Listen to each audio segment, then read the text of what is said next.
All right, welcome into another episode of the News4JAGs podcast. Jamal St here alongside Justin Barney. Jaguars are 2-6.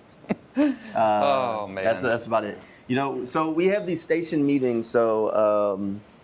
Where every so often, and today, you know, corporate's in town. We have a new news director here at News4JAGs, and our general manager comes into the room and she goes, "How do y'all do this? How do y'all support this team?" Because every time they score a touchdown, she said, you feel like it's the one where they're going to turn the corner, and then it leads to this heartbreak. And she's been in town how many years? Is this year 3? This is year 30 of the franchise. Yeah. So what Terry, our general manager, said earlier in the meeting today, wind that back. 27 previous years. Just go through all the heartbreak over and over. Oh, my God. Those fans have been feeling exactly what she said for decades before. Because you see them turning the corner, and you think, this could be the one. And then the backup quarterback drives the length of the field and delivers a game-winning field goal from the field goal kicker they did not re-sign, who was accused of sexual assault on the team playing last year. So it just keeps getting more and more layers to this disappointing season. Malik Willis. And the quarterback who was starting the game, Jordan Love, tweaked his groin on the first series of the game, and Jacksonville still struggled to stop him. Yeah, look, there's no way around some of this stuff. I mean, there's no accepting it. It's bad. All right, look, the injuries have kind of piled up for the Jaguars during that game. I'm sure that's a layer to it. Brandon Sheriff went down. He did return. Ezra Cleveland went down. He didn't return. Brian Thomas Jr. went down. According to him, his MRIs were negative, and he's hopeful to play this week. So Doug Pederson mentioned the same kind of thing. So we'll see. The ESPN report says 2 to 4 weeks. So who's telling the truth? Who knows? Christian Kirk's done for the year. He went down during the game. Gabe Davis went down early in the game. He never returned. Ronald Darby also left the game in the first quarter. Never returned. The injuries. Yeah, Andre Cisco, the last drive. Andre Cisco had cramps and fell on probably like a good the big thing play. that he didn't return. So it was bad injury-wise for this team during the game. There was no way around it. They kind of added up, but I mean, it's one of those things where you say it goes from bad to worse. But they're 2-6. I mean, I guess it could be, 0 and over, but. Yeah, at this point, to me, yes, there's the similarities record-wise. 2022, they were both 2-6. Oh no! And Jacksonville, of course, went on that hellacious run, a 7-2 finish, made the playoffs at 9-8. But I just don't sense that same kind of heart or desire or wherewithal of 2022 as I see now. The difference that year is Jacksonville was one of the healthiest teams in the league. Yes. At the end of the season. I think Cam Robinson missed the last couple of games with an injury, and he was. That wasn't until the last month of the season. It was like DeJuan Smoot and Cam Robinson were like the only two that got hurt that year. Everybody else was healthy. So this is completely different because now injuries have mounted. Right. You saw what happened to the team last year when Christian Kirk got hurt. Now he's gone again. Had surgery this morning. And it was really almost a double whammy for that because had Jacksonville lost to the Packers, which they did, I think that Christian Kirk trade momentum would have picked up. He had been mentioned quite a bit in the national media as being a potential trade target. I just don't see it. I never saw it. I never saw that as like realistic. Like I understand why teams would call, but I mean Trent's on the hot seat just like Doug is. That's not a trade that a guy on the hot seat makes. At 2-6, though, you're doing what's best for the franchise. So who is doing what's best for the franchise? Trent Baalke. Why would he do that? Trent Baalke, because he's been Teflon so far. No matter what he's done, he still sticks around. So he's the cockroach that survives the nuclear winter. He's back again next year. All right. So think about this. Let's say he survives again. Let's say he jettisons Christian Kirk. How does that how is that what's best for the franchise? Because Brian Thomas Jr. is your wide receiver one. Let's just call a spade and say he's one. Who's 2? Well, Gabe Davis, you're paying him like a number 2. He's not been. Can you say that with any confidence? Not with a straight face. If you're the general manager, do you even want him back next year from what you've seen? You're trying to figure out how to get rid of that contract. So do you want to go into another offseason where you have to replace 2 of your top 3 receivers for the second year in a row? Christian's not been able to stay healthy the last year and a half. The unfortunate situation, he's expensive. Well, coming to the last year of his contract. In the grand scheme of things, he's not really that expensive anymore. True. But $14.5 million for sure. But what are you paying Gabe? Gabe 3 years and $39 million. Yeah, he's pricey too. So if you had to pick between the two, who are you keeping, Gabe or Christian? I think there's more dead money with Gabe, and that may be potentially why you would lean on him. But he's not been. He's been terrible. That's my one argument: is that do you really want to have to replace two of your top 3 receivers for the second year in a row?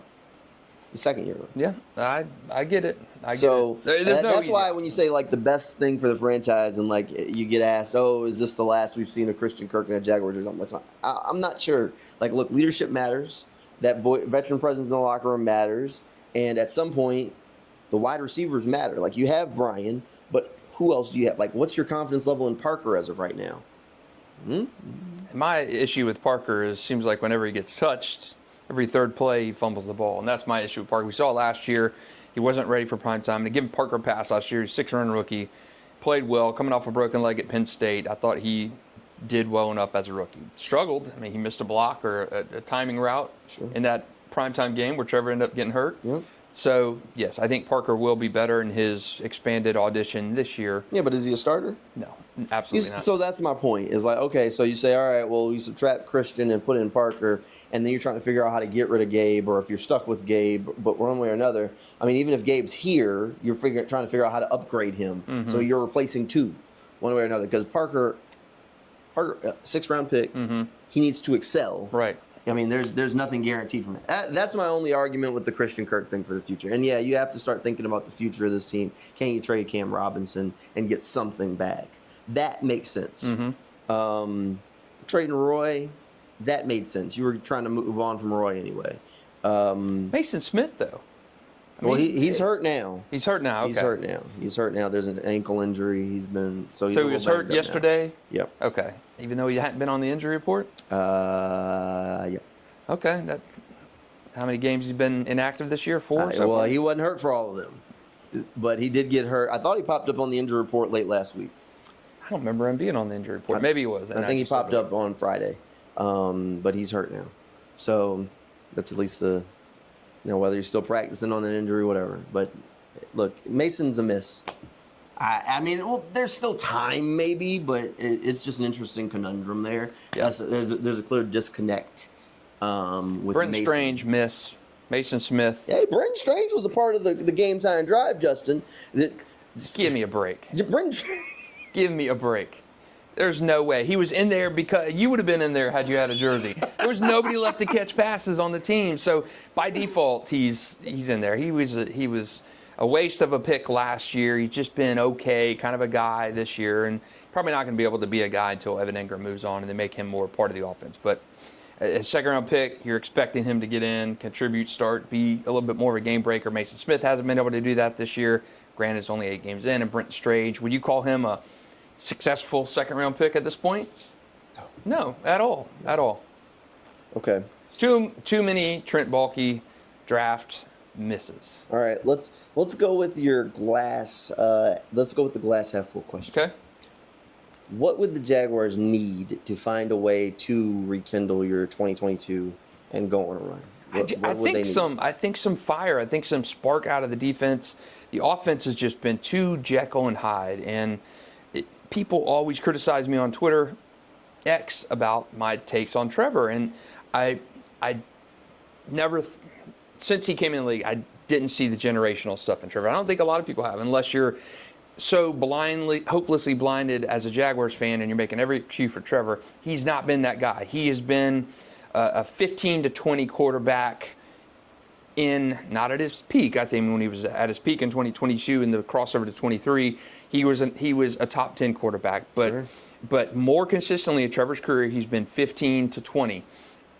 Serviceable. I mean, guys who drafted number 1 overall who had serviceable career. Alex Smith was a serviceable kind of guy as a quarterback, but he's not been that elite guy. And I think so many people in Jacksonville are so desperate for the savior, the franchise guy. Trevor's the Golden Knight.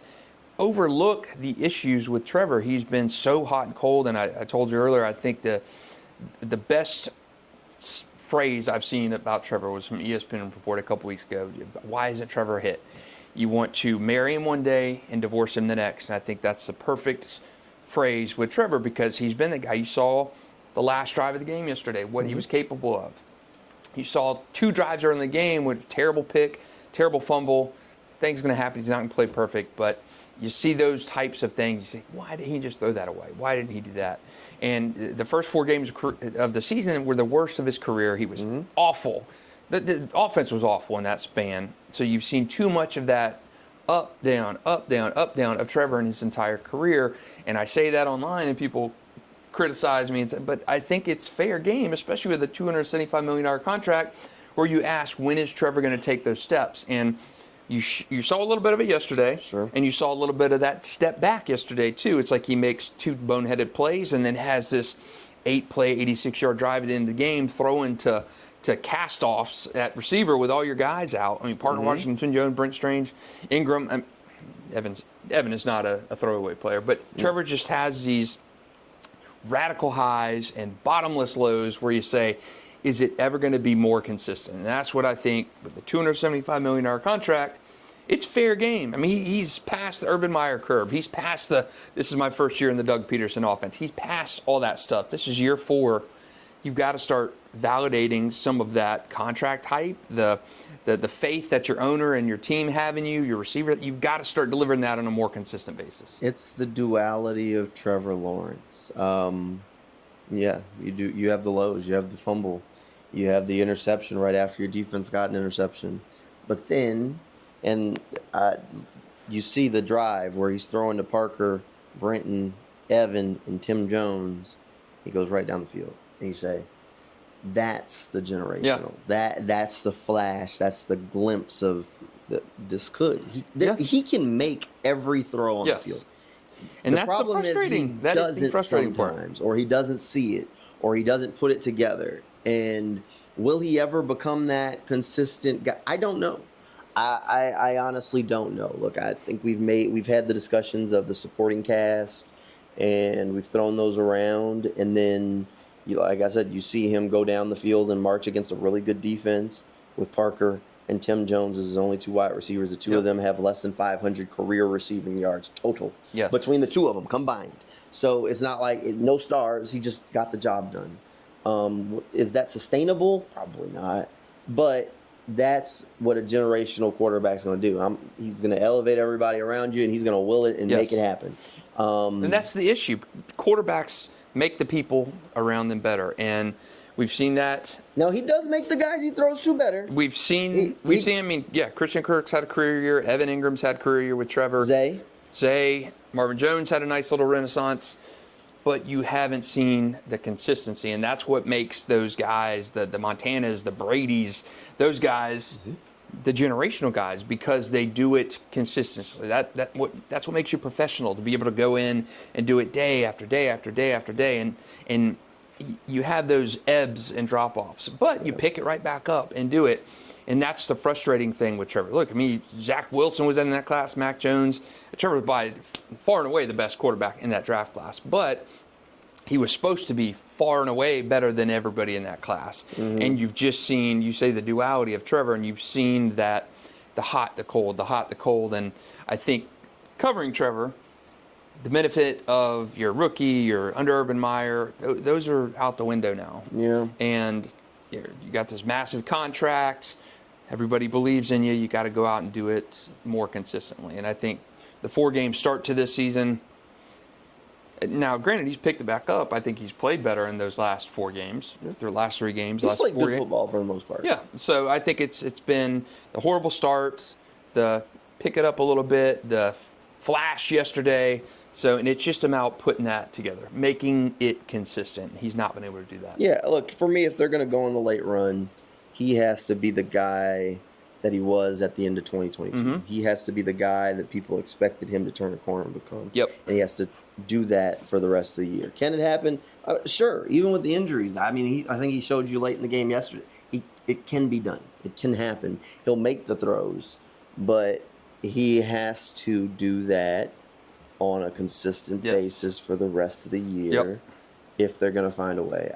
What are the odds of that? I don't know. And how many games are they going to win? I don't know. But if they're going to be competitive and have a chance, it's going to be because Trevor all of a sudden hits that stride and turns that corner. All right, next question. This one's maybe less glass half full. This is the reality. Is there anything Doug Pederson and you can include Trent in this too, but is there anything they can do to save their jobs? Go on a run like you did, or at least show. I think at least show that you're making progress. I think that if you have a strong finish, you missed the playoffs by a game, you're competitive, things seem like they're flowing a little bit better. I do think that's. I mean, Schott is one of the most patient owners ever. Yeah. And that's to his detriment and also to the advantage as well, because I do think a quick hook in a lot of these situations, unless it's an Urban Meyer situation where it's just completely toxic. Yeah. I don't know if a quick hook is the best thing, but Trent's had even before Doug. Trent was here before Doug. Yeah, he was with Urban. Yeah, so I mean, he was even here before that, but he was the assistant GM then. So I think you've got to show progress. I think Trent Baalke, some of his picks have got to hit. I think the Armstead has got to come on. I think Gabe Davis. I mean, I think you've got to show progress in a lot of these big free agent signings, your draft picks that you've.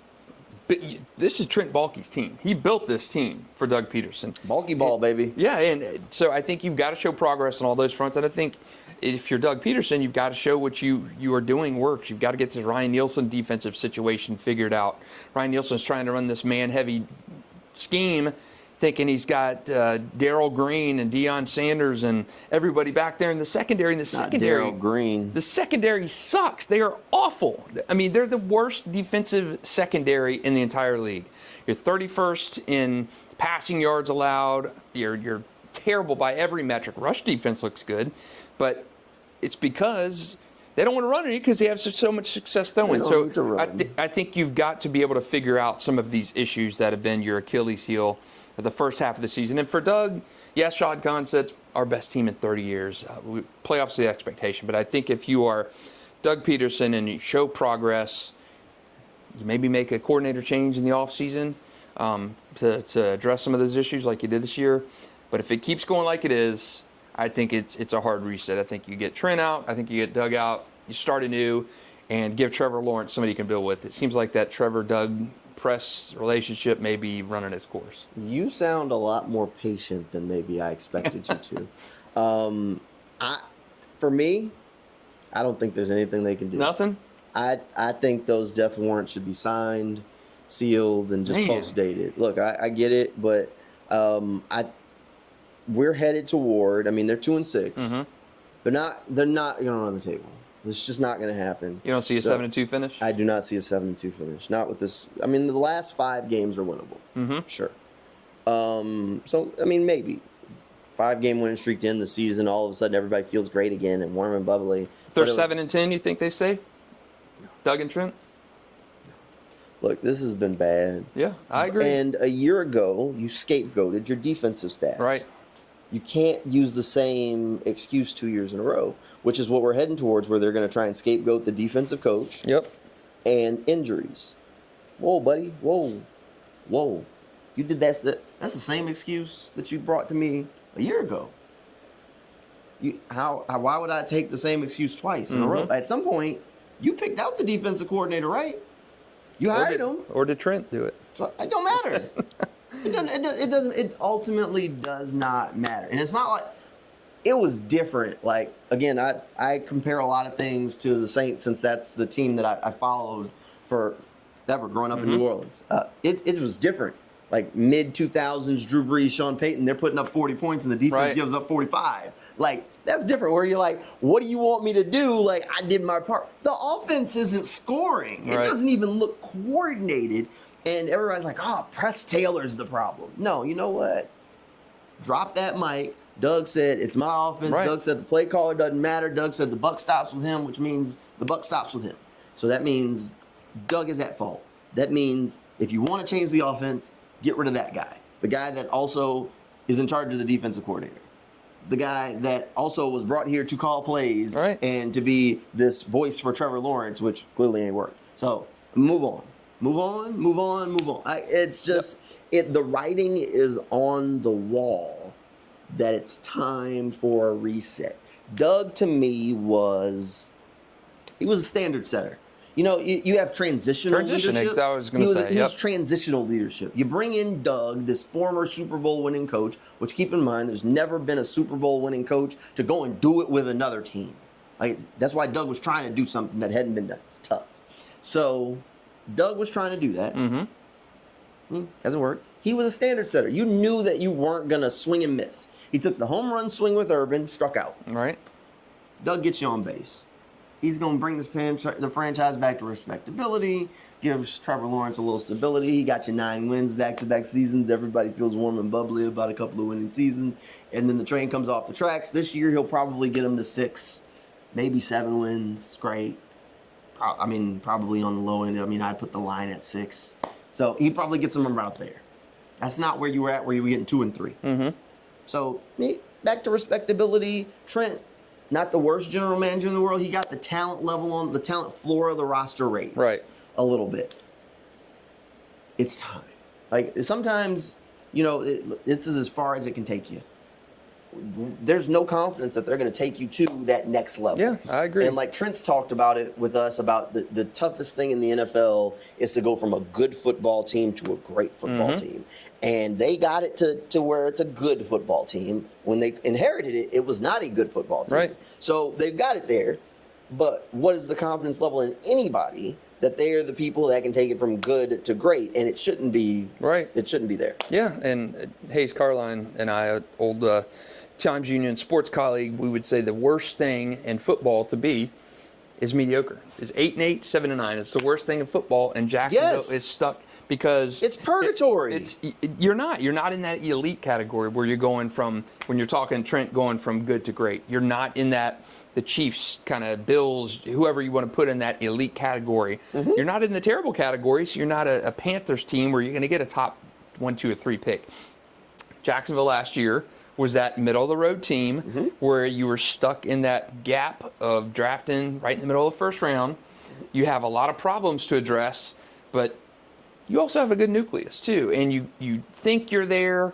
You want to build off that 9-8, basically a 500 record in the old NFL system, and you just can't do it. And I think Jacksonville this year, I do think they will be good enough to go on a little bit of a run. I don't think playoffs. I don't think we're seeing 2022, but I do think they will go on that run where they get to 6 or 7 wins, and I think they'll be drafted in the middle of that first round again. They're going to get them outside the top 10. It's going to be like last year where we were looking at it and we said, all the really good players stopped right before the Jaguars. They ended up getting lucky and getting Brian Thomas Jr. Look, Evan Ingram, his message after the game to the team was, throw record out the window and think about what legacy you want to leave behind. That tells you that they're flushing it. They know, look, a run ain't the pieces aren't there. Go work and let's try and play for pride. Is basically what's being said.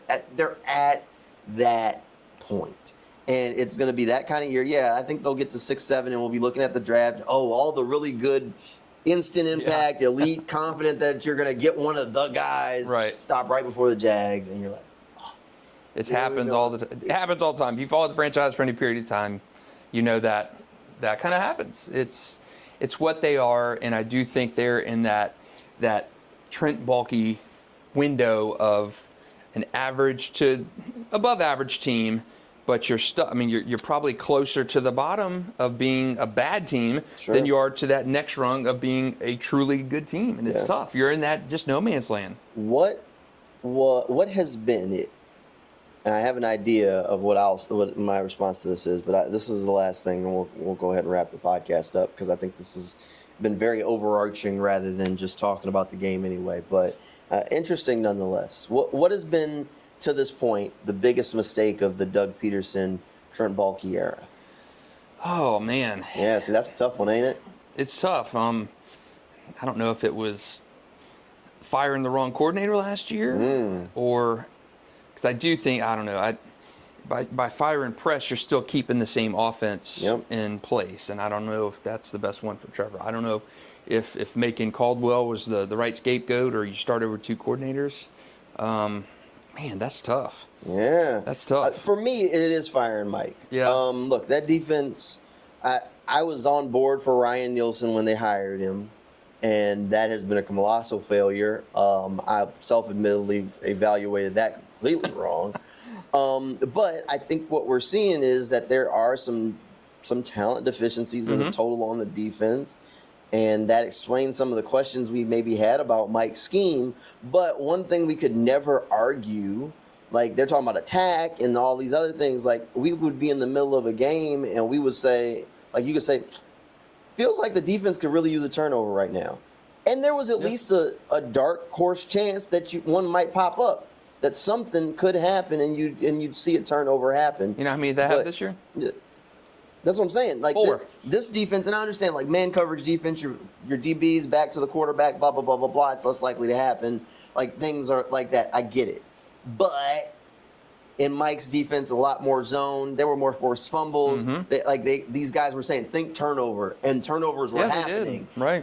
So while, like, yes, the defense last year overall, if you look at the advanced metrics, they were giving up all these yards and blah blah blah blah. They were 8-3, and we were all sitting here saying, this is the defensive-led football team. The defense is making the plays that need to happen.